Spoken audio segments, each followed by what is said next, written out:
de vous assurer de ma prière alors que vous êtes réunis à l'occasion du 49e Congrès eucharistique international de Québec. Je me réjouis de voir votre attention au mystère de l'Eucharistie, don de Dieu pour la vie du monde, comme le souligne le thème du Congrès. Je vous invite à méditer sans cesse ce grand mystère de la foi, comme nous le proclamons à chaque messe après la consécration. Tout d'abord, dans l'Eucharistie, nous revivons le sacrifice du Seigneur au soir de sa vie, par lequel il sauve tous les hommes. Nous demeurons ainsi proches de lui et nous recevons en abondance les grâces nécessaires à notre vie quotidienne et à notre salut. L'Eucharistie est par excellence le geste de l'amour de Dieu pour nous. Quoi de plus grand que de donner sa vie par amour? En cela, Jésus est le modèle du don total de soi, chemin sur lequel nous devons également marcher à sa suite.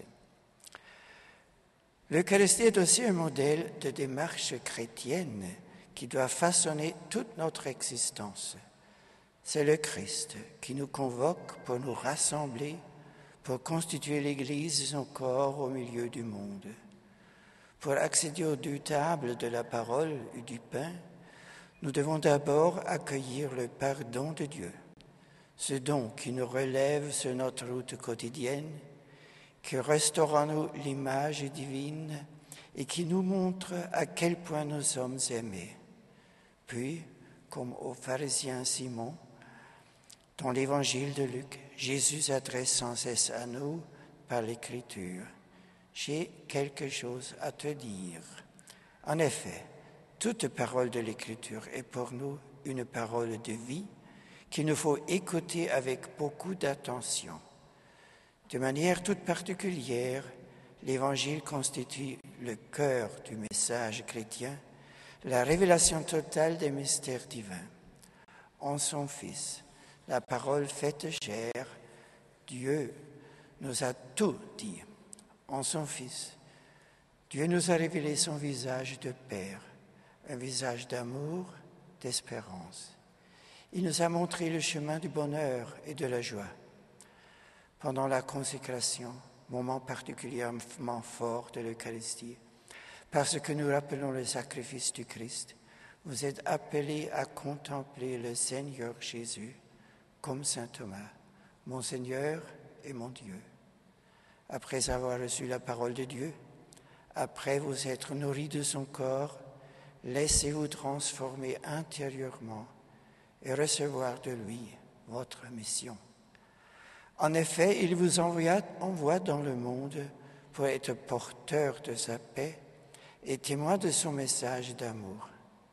N'ayez pas peur d'annoncer le Christ aux jeunes de votre âge. Montrez-leur que le Christ n'entrave pas votre vie, ni votre liberté. Montrez-leur au contraire qu'il vous donne la vraie vie, qu'il vous rend libre pour lutter contre le mal et faire de votre vie quelque chose de beau. Do not forget that the Sunday Eucharist is a loving encounter with the Lord that we cannot do without. When you recognize him at the breaking of bread, like the disciples at Emmaus, you will become his companions. He will help you to grow and to give the best of yourselves. Remember that in the bread of the Eucharist, Christ is really, totally, and substantially present. It is therefore in the midst of the Eucharist, at Mass, and during silent adoration before the Blessed Sacrament of the altar, that you will meet him in a privileged way, by opening your very being and your whole life under the gaze of Christ. You will not be crushed, quite the contrary. You will discover that you are infinitely loved. You will receive the power that you need in order to build your lives and to make the choices that present themselves to you every day. Before the Lord, in the silence of your hearts, some of you may feel called to follow him in a more radical way, in the priesthood or the consecrated life. Do not be afraid to listen to this call and to respond with joy. As I said at the inauguration of my pontificate, God takes nothing away from those who gives themselves to him. On the contrary, he gives them everything. He comes to draw out the best that is in each of one of us, so that our lives can truly flourish. À vous, chers jeunes, et à tous les participants du Congrès eucharistique international de Québec, j'adresse une affectueuse bénédiction apostolique au nom du Père, du Fils et de l'Esprit Saint.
Ce message de notre pape et toute cette soirée que nous sommes en train de vivre n'aurait pas été possible sans ces hommes et ces femmes qui ont travaillé dans l'ombre tout au long de la semaine comme de bons et loyaux serviteurs.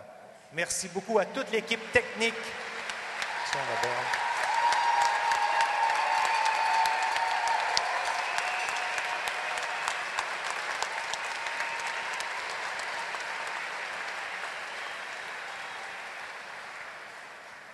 Notre soirée de prière se prolonge maintenant dans l'adoration du Christ présent dans l'Eucharistie. Des personnes se joindront à nous pour nous soutenir par leurs chants et leurs prières. Des prêtres seront disponibles pour vous accueillir et célébrer avec vous le sacrement du pardon si vous le désirez. Les prêtres confesseurs sont situés dans les corridors de chaque section.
Jesus erlöse der Welt, Sohn des lebendigen Gottes, Jesus Bild des Vaters,